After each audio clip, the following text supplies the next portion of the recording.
السلام علیکم. محمد عزیز صدیق اپنے اسپیشل پروگرام کے ساتھ حاضر خدمت ہے. فیصل واڈا آپ جو بات کر رہے ہیں وہ اسٹیبلشمنٹ کی زبان ہے یا کیا ہے پتہ نہیں، لیکن کیا باتیں کی ہیں وہ چلتے ہیں. الیکشن ٹرائبیونل کے کون سے جج نے الیکشن پٹیشن سننے سے معذرت کر لی؟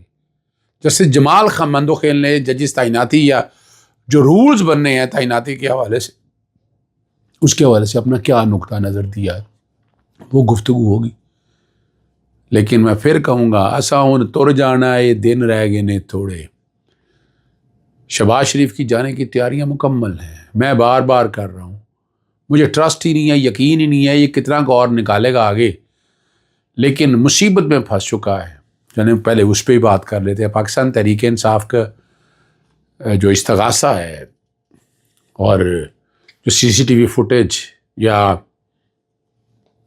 اسلام آباد سیف سٹی سے کیمرے کا ریکارڈ منگوانا ہے، اسلام آباد سٹی کی سیف سٹی کے کیمرے کا ریکارڈ منگانا ہے، it will create problems, definite problems. Pakistan Tehreek Insaf کی اسٹریٹجی ٹھیک تو ہے لیکن ذرا سلو ہے، وہ ٹھیک آنی چاہیے. اور ہٹ دی iron when it is hot. لوہا جب گرم ہو چوٹ تب لگائی جاتی ہے. گورنمنٹ کو فرنٹ پہ رکھیں. دیکھیں ہمیشہ یاد رکھیے گا اسٹیبلشمنٹ ایک ٹول ہوتا ہے جو سامنے حکومت استعمال کر رہی ہوتی ہے. اتنا بے دردی سے استعمال یہ گورنمنٹ کر رہی ہے جو کہ اس گورنمنٹ کو آپ نے چھوڑا ہوا ہے. اس گورنمنٹ کو بیک فٹ پر ہی لے کے آ رہے ہیں آپ. شہباز شریف کا جینا دوبر ہو جانا چاہیے، بیک فٹ پہ لانا چاہیے. جو فراڈ اور فریب جو ہو رہا ہے اس کو ایکسپوز کریں نا آپ زیادہ سے زیادہ. اور وہ چپ کر کے بیٹھے ہوئے ہیں آرام سے. ابھی تھوڑا سا فیصل واڈا نے ذرا دم پہ پاؤں رکھا ہے تو مصیبت پڑی ہوئی ہے ان کو. میں ان کی باتیں کر رہا ہوں. حنیف عباسی کا بیان میں نے آپ کے سامنے بتا دیا تھا، باقی لوگوں کو بھی کہ یہ فیصل واڈا یعنی یہ ہلکا سا اس طرح کا پاؤں لگ رہا ہے، چیخیں نکل رہی ہیں ان کو بھاگنے کے لیے جگہ نہیں مل رہی. یہ تو اتنا چیخیں گے اور ان کو پانی بھی نہیں نصیب ہونا. جتنا ظلم کر دیا، جتنا ظلم ہو رہا ہے. یہ ظلم یاد رکھیے گا، ہر تنگی کے بعد راحت ہے، ہر اندھیرے کے بعد اجالا ہے. میں بڑا کلیئر ہوں اس حوالے سے. مجھے اندازہ ہے کہ یہ اچھے دن آنے والے ہیں، اس ملک کے لیے اچھے دن آنے والے ہیں. یہ ملک آگے چلنا ہے، اس ملک کی ترقی ہونی ہے. آگے کہاں ہوتی ہے؟ کسی جگہ کہیں نہ کہیں تو یہ کچھ ٹھہراؤ آنا ہے. کچھ چیزیں ٹھہر نہیں ہیں اور وہ دور نہیں ہے دن. عمران خان اس سسٹم کا حصہ ہے، تھا اور رہے گا. میٹر کرتا ہے، میٹر کرتا تھا اور میٹر کرتا رہے گا. فیصل واڈا نے کہا ہے کہ آرمی جو ہے نا تمام ثبوتوں کے بعد چارج شیٹ کرتی. میں اس بات سے اتفاق نہیں کرتا جی. میں اس بات سے دیکھیں، ہاں جہاں تک اپنے آفیسرز کے بارے میں بات ہے یا باقی جو انٹرنل جو معاملات ہیں نا اس پہ تو میں اتفاق کرتا ہوں اس بات سے. لیکن یہ 9 مئی کے کیسز کے کانٹیکس میں نہیں اتفاق کرتا اس بات پہ، کیونکہ آپ سویلین کو ٹرائی کرنے جا رہے ہیں. سویلین کو ٹرائی کرنے کا اور طریقہ ہے، فوجیوں کو ایک ڈسپلن فورس کو ٹرائی کرنے کا اور طریقہ ہے. جنرل فیاض حمید کو آپ جو کہ ڈال دیا کہ آپ ریٹائر کو بھی کر سکتے ہیں، لیکن ریٹائرمنٹ کے بعد ٹرائی کرنے کا وہ پیرامیٹر نہیں ہو سکتے ہیں. اچھا اس میں تھوڑا ڈسٹنکشن کیسے کرنی ہے؟ ڈسٹنکشن یوں کرنی ہے کہ میں آج ملازمت میں تھا، میرے اس ملازمت کے دوران میں نے ایسا کوئی اختیار استعمال کیا ہے، اور ملازمت کے بعد اگر کوئی اختیار استعمال کیا تو یہ فرق ڈالنا پڑے گا. یہ قانونی لینگویج میں، لیگل لینگویج میں بات آپ کے سامنے کرتا ہوں.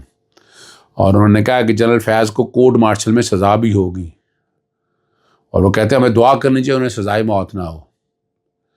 لگتا ہے شہدا کی آڑ میں سول نافرمانی مؤخر کر دی جائے گی. اب یہ سول نافرمانی تحریک کے حوالے سے کہا ہے. دیکھیں شہید جو ہیں 12 تو سامنے آ چکے ہیں، زخمی بھی سامنے آ چکے ہیں، نامعلوم کی لسٹ بھی کورٹ میں داخل کر دی ہے. اب جو چیزیں ساری کورٹ کے اندر آ چکی ہیں یہ چیزیں آگے چلنی ہیں. ہاں میں نے شروع میں نے کہا کہ الیکشن ٹرائبیونل کے جج جو ہیں کچھ نے الیکشن پٹیشن سننے سے انکار کر دیا.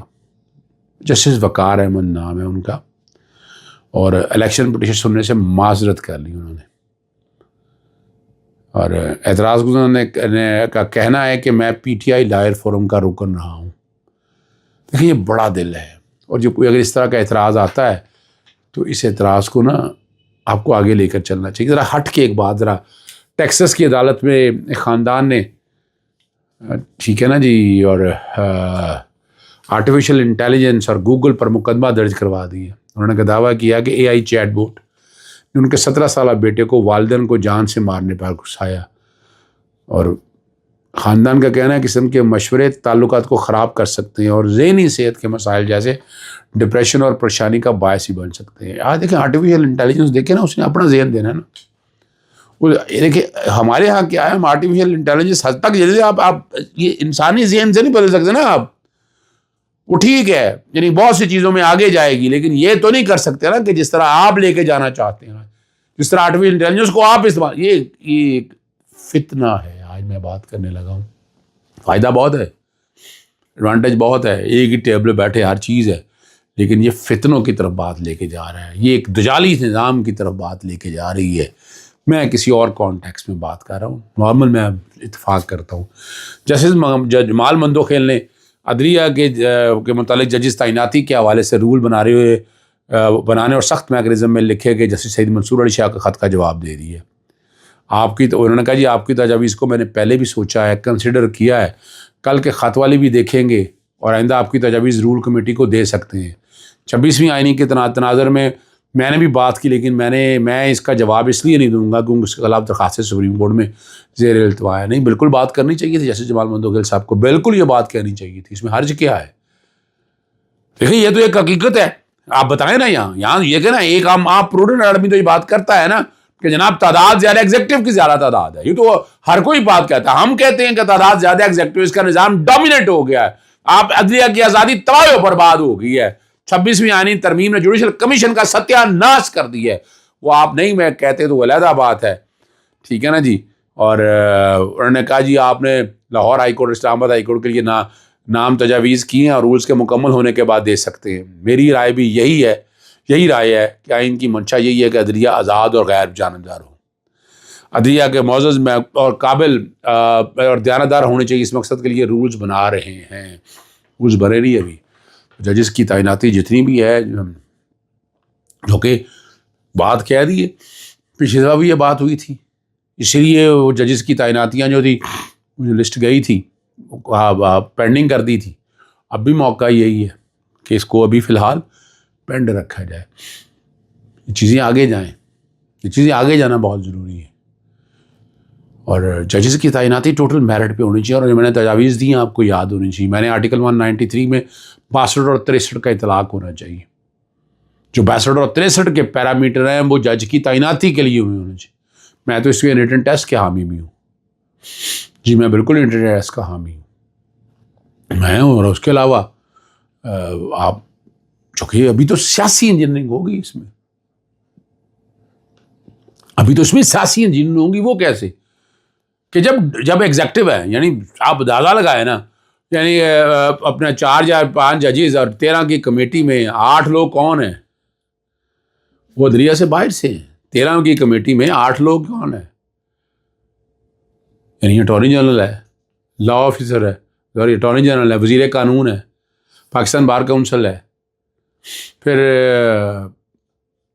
ایک جو ممبر بنانا ہے انہوں نے خود, وہ بھی آپ کی پارلیمنٹ کے اندر سے ہے, وہ نام منتخب کر دیے ایک خاتون کا.